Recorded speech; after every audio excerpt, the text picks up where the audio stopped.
ñun ñëpp dañuy jiital intérêt réew mi. très bien yaakaar bu ñu ko defee rek dañu mën a avancer. très bien alors loolu précision yoo xam très bien am na solo alors Babacar Justin di nga ñëw. waaw c'est vrai bañ a fil parce que je n'ai pas dit que ne yokkuñu mais li ngeen yokku dama njëkk a wax ne peut-être am na juriste yi on ne revient pas sur les acquis. je suis d'accord. voilà xaw ma dañ leen nax xaw ma da ngeen naxante waaw mais attendez xaaral on ne revient pas sur les acquis. li ngeen yokk le problème était réglé depuis le code consensuel avec Kéba Mbaye. si xaaral xam nga boo toogee am na yooyu y a des mots yoo xam ne c'est vain on sur la liberté sur la yooyu qu'est-ce que c'est que la liberté ñu xeex ko mais attendez oui la liberté moo tax ma ñëw fii donc ce sont des acquis fi réew mi toll les acquis on n'y revient pas Mohamed suñu la woon tey nañ dañuy waxtaane sa salaire ndax dañ koy wàññi non loolu ay acquis la même les syndicats xam ne les acquis on n'en discute pas donc bu ngeen permettre régime bi ngeen di waxtaane ay acquis yoo xam ne am nañ ko depuis 93 92 mu permettre ñu am 3 alternances kon suñu code électoral suñu système politique solide na loolu jarul waxtaan mënoo waxtaan ci ay acquis loo am ba pare da ngay waxtaan ci loo amagul sur les libertés les droits fondamentaux loolu am nañ ko ba pare ce sont des acquis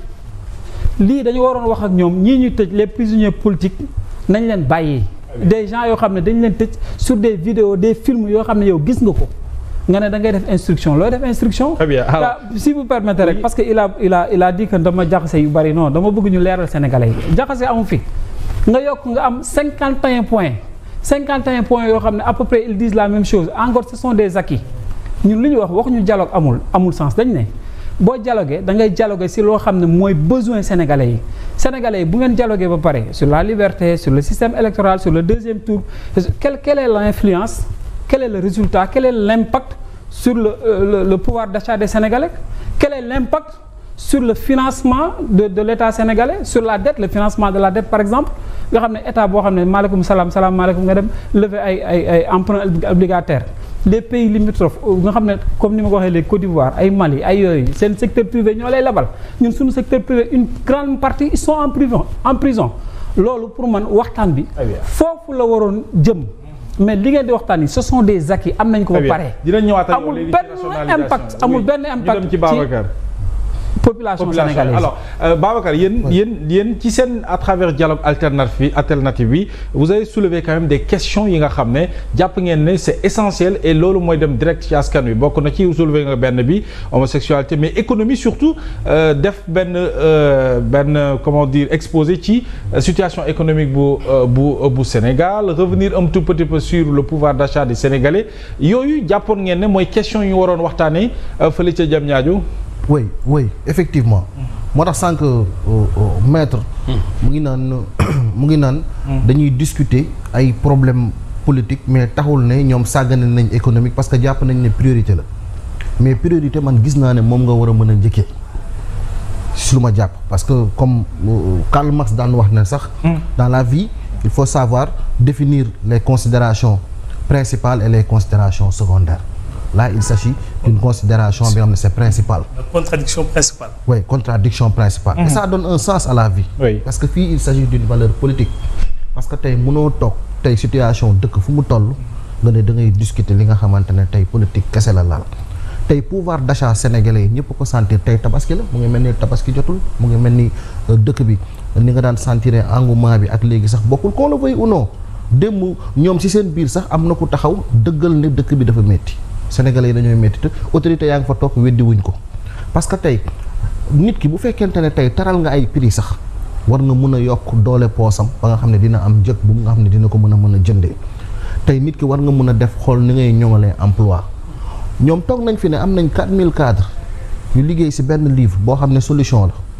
premier ministre toog na sax ne livre bi boo xasee ba teg ko nii rek ay pion ngay teg mu dox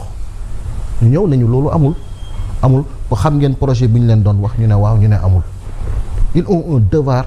de dire la vérité aux Sénégalais de dire la vérité par rapport à la situation actuelle où nous vivons Mohamed parce que dëkk bi dafa metti munoo toog dundee loolu ba pare jàpp Sénégalais yi xooj leen économiquement dàq leen seen liggéey père de famille yi nga nangu seen liggéey ba pare nga ne da nga leen di tëj ci kaso bi ba pare nga ne da nga leen di woo ne leen kaay leen ñu dialogue effectivement sànq le président de xaal yoon mu ngi koy wax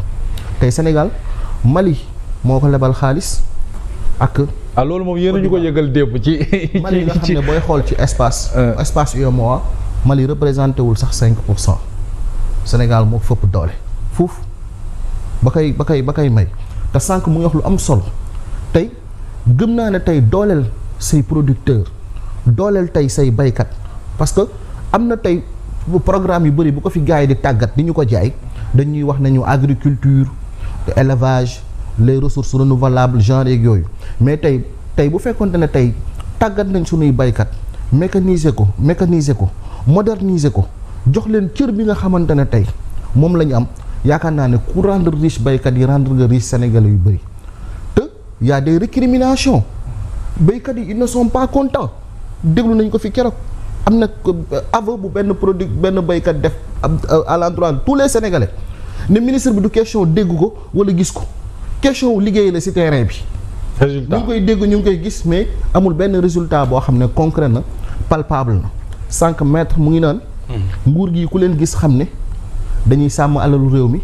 kenn du fi jël alalu réew mi kenn du fi def naka sa noonu n'est-ce pas noonu la demee loolu wax sànq. mais tey am na lu ñu weesu Mouhamed mooy tey gis nañ fi tey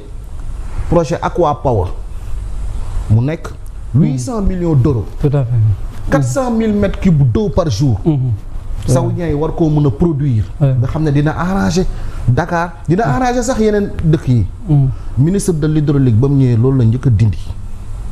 tegee ko fële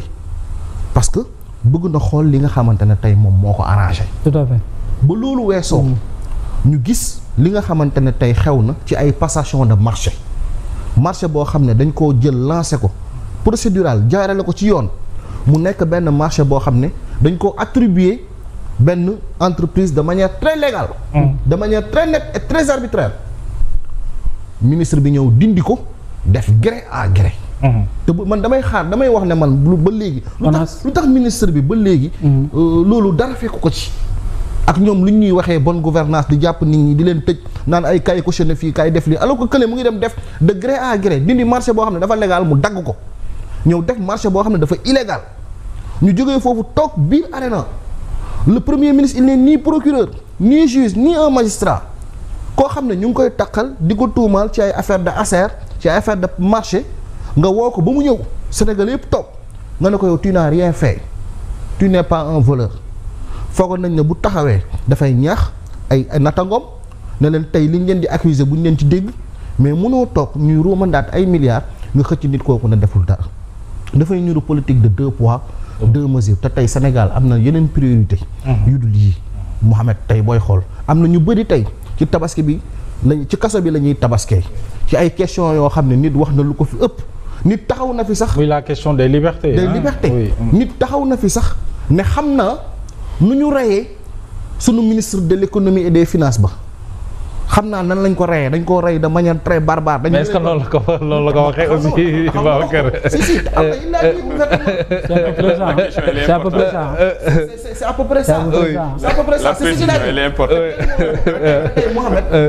tey Mohamed man mii tey su ma ko waxoon boo deful ndànk sama tànk du laal suuf moo tax tey dëkk mënoo ko doxal. tant que doxaloo la justice dëgg la nag mën nañ jugaloo xam nga yonent bi sallallahu alayhi wa sallam nee na la contradiction donne un sens à la vie mais il faut que ñu lal ko ci dëgg tey li mu doon xeex démb di xeex barki démb tey moom la ñëw di fësal ay nit ñu mu ciblé ne ñooñu noonu waruñ dox ci mbedd mi nit ñooñu lañ tëj ci kaso bi kon yaakaar naa tey monsieur le ministre même booy waxtaan ak ñoom tey ngeen bokk commission war nga leen mën a wax tey daf ne ko nag nit ñi nga ciblé ne nañ tëj ci kaso bi bañ tëj leen ci kaso bi génne leen Amadou Ba laa di laa fait très bien alors maître dina ñëw ci yow nga jëlaale note yëpp parce que dama bëgg moom bu àddoo ci loolu nga ramasser alors ci question liberté Babacar Justin soulevé na ko et puis Moïse également soulevé na ko oui est-ce que aujourd'hui Maud Lamine jàpp ñu ne dialogue mën na am ci jeexitalu gu am solo ci bu fekkee ne wax dëgg yàlla lu jëm ci la question des libertés danoon nañ ko sàmm et puis li Amadou Ba wax ñu génnee ce qu'il appelle moom les détenus politiques ñuy tëj ci kaso bi est-ce que déggoo ci wàllu waxtaan ci wàllu dialogue ngir li yokk Sénégal du gën a am solo ci bu fekkee dañoo tàbbi ci libérer ce qu'on appelle